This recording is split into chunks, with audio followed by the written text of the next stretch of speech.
Well, that's nothing. That's nothing new, you know. Go.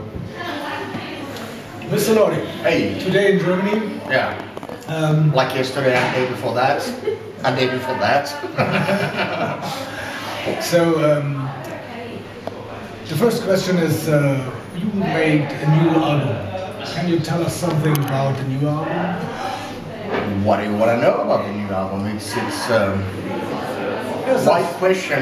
That's a wide question. So I think always give a wide space to. Okay, well, it's our. Well, I give you the info. Fucking package. It's our 6th studio album.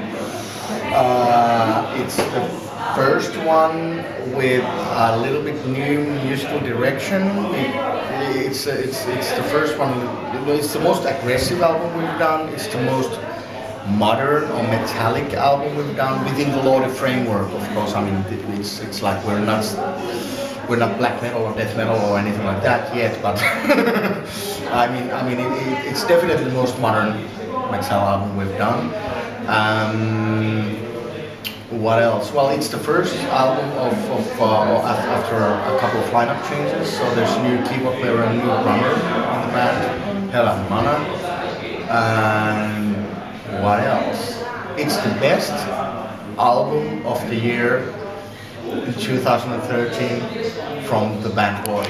Yeah, I think so. Yeah. Okay, there's the next question included the two new band members. How do you find the new band members? With Hela, the new keyboard player, it was easy. I think she was the third one we talked to, and it was, when it clicks, it clicks. You know, I spoke with her on the phone. She was awesome. We met her with our guitar player Eamon a couple of days later, and we liked her, so we invited her to our rehearsal loft, and we played together. And okay, we're in a band. Let's start figuring out what you're going to be like. You know, what's the characters going to be like. With the drummer, we had a little bit of more of a different story, a more difficult one. I mean, with the whole drummer situation, we have to go back over 2 years, almost 3 years, when their previous album was just released, Babes for Breakfast, and our longtime drummer Kira did a stupidest thing he could actually do, and he took off his makeup and in public and only told us like 12 hours before he was going to do that. So we had to fire him. And then we got a new drummer called Otis, which was an awesome drummer. And then Otis, motherfucker, went on and died on us pretty much a year ago, all of a sudden, as a surprise. And then, we were in a situation where we were already recording the demos for the new album, which were strongly influenced by Otis's drum playing. So now we needed to find a drummer who not only could play, Lordi stuff, based on the 80s kind of, know his 80s stuff, where we come from musically, but also needs to know how to play the songs along the same way as Otis did, like really technically, and has to have the modern kick there too. But also he needs to be a really great guy. And we went through like 15 or 20 people on the phone, and out of these 3 things, usually you get 2, but not all 3. And it was more difficult than we ever thought it would be. And we already decided when Otis started, okay, that we're going to do some of the summer festivals. We're not going to cancel them all. So we actually got a friend of ours, old friend of ours, a legendary Finnish metal band from the 80s called Iron Cross. So their drummer Jimmy Hammer did the shows for us in the summer. But it wasn't until August we found Mana, whose favorite band is Kiss, who plays really technical, who's really good with double kicks, and he's an awesome dude. But we found him just like a few weeks before we went to the studio in the end of August. So that was the search for a new drummer was really hard. Yeah, that was difficult. Okay. So you are planning for a tour now, I think? Yeah. And you go to Germany, you go to the rest of Europe also? Yeah. I mean, the tour starts in Germany. in Hamburg on 3rd of April at Marc, and then we have, I think, 8 or 9 shows in Germany. But that's what we usually have. I mean, Germany has always been really good for us. I mean, yeah. And then we go all around Europe, you know, back and forth here and there, you know, and then the last show of the tour is 12th of May in London. In London. Yeah, okay. and then we have a couple of weeks off, and then the summer festival starts. Yeah. What do you think about German fans? They're awesome. I mean, Germany really, without kissing anyone's ass, you know, it has been a second home for us for years. The band's second show already was in Germany, in Oberhausen, opening up for Night Vision in 2003.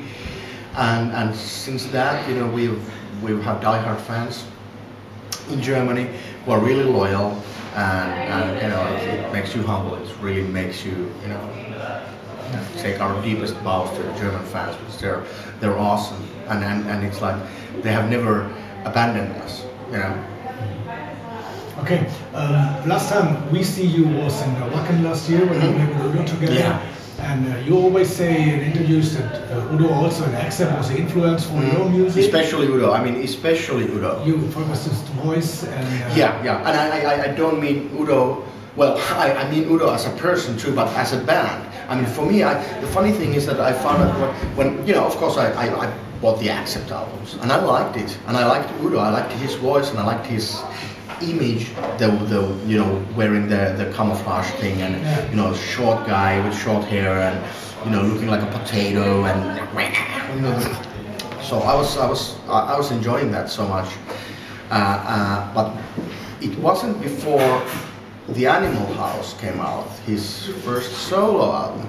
That's when everything clicked for me. I mean that, you know, I was a fan of Accept, but with Udio's solo career, you know, I became a fanatic. I was like, yes, you know, that's, and with Animal House, well, of course, you know, that's been kind of like the lost Accept album, you know, that's the story.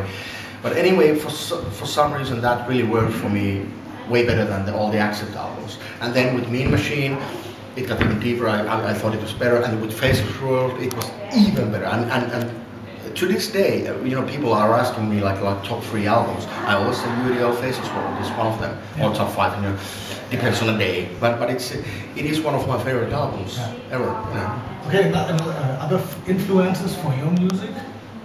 Oh yeah, well, Kiss is the first and foremost there. It's like Kiss was the first band that I ever heard. Kiss Destroyer was the first album that I got. I even started the Finnish Kiss Army, the fan club. I used to run it in the 90s. I met the original lineup of Lordi during through the Kiss Army Finland, because I had everybody's, you know, names, and I knew that, you know, these people are. He's a guitar player and he's a drummer and so on and so on. So I asked him, because I knew that they were Kiss fans, so they're okay, cool guys, you know. So that's how the first lineup of Lordi actually was, because of Kiss. And I'm sure that, you know, we wouldn't be wearing platform boots if Kiss wouldn't have worn them. But then again, and of course, Gene Simmons is my all-time idol of everything. You know, I don't necessarily agree with everything he says, but I mean, when he walks into a room, you know, the room notices. You know what I mean? I mean, he is awesome. He has such a charisma. But with Kiss aside, you know, there are like we talked about Udo already, but there's like. Twisted Sister is one of my biggest influences, definitely. Alice Cooper, Wasp in some ways, King Diamond, definitely. Even Venom is one of my, you know, early influences, and I still like the early Venom albums up until like Possessed or something. I dig that shit. I think Kronos is one of the, you know, coolest frontman ever. You know, he's partly funny, but he's like really evil. But there's you see the humor in his evil, you know. And well, there are a lot of bands like Motley Crue, of course, and all these, you know. But I think those are the top bands. Okay. So I come to my last question. I read in a sheet of paper that you was a teacher earlier days. You are number 6th of 2 days who are saying that. I was never a teacher. So you read that from German Wikipedia, didn't you? Could be, yeah. Yes, you did. And for some reason, I don't know who the fuck got the idea to go on a German Wikipedia and write that Mr. Lordi was a teacher. You're number 6 now. I mean, yesterday and today people were talking about that. And this is the first time I've ever heard about this. Yeah, okay. So it's a new addition to Wikipedia. So people, don't trust Wikipedia. Wikipedia is for idiots. It's bullshit. I mean, anybody could go and write anything there. I mean, Wikipedia, I mean, come on. I mean, and I don't understand. Why would somebody go into Lordi's German Wikipedia and write that I was a teacher, where I know that I wasn't? And was it to like harm me or do me harm? Because would it make more sense to write that Mr. Lordi was a rapist and a child molester? And teacher? I don't get it. The only logical explanation is that there's some stupid person who has confused me with Gene Simmons, who was a school teacher. Could be. But okay, and then if that's the case, I'm really flattered.